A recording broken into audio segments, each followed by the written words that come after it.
Matthew chapter 15, verses 29 to 37. Jesus went on from there and walked beside the Sea of Galilee, and he went up on the mountain and sat down there. And great crowds came to him, bringing with them the lame, the blind, the crippled, the mute, and many others. And they put them at his feet, and he healed them. So that the crowd wondered when they saw the mute speaking, the crippled healthy, the lame walking, and the blind seeing. They glorified the God of Israel. Jesus feeds the 4,000. Then Jesus called his disciples to him and said, I have compassion on the crowd because they have been with me 3 days and have nothing to eat. And I am unwilling to send them away hungry, lest they faint on the way.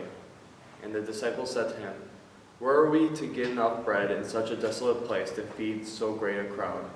And Jesus said to them, How many loaves do you have? They said 7, and a few small fish.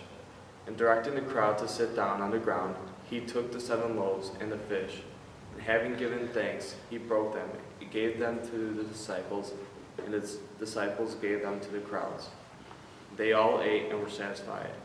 And they took up 7 baskets full of the broken pieces left over. This reading is about the abundance that comes from God. This is what salvation means, the fulfilling of all our needs, spiritual, emotional, social, and physical. At the end of this story, 7 baskets are still left uneaten.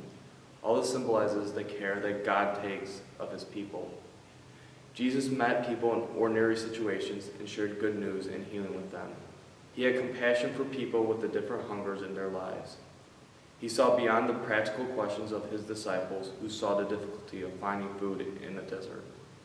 Through my life, when times have gotten tough, I've remembered that God will be there for me and my family in tough situations. Amen.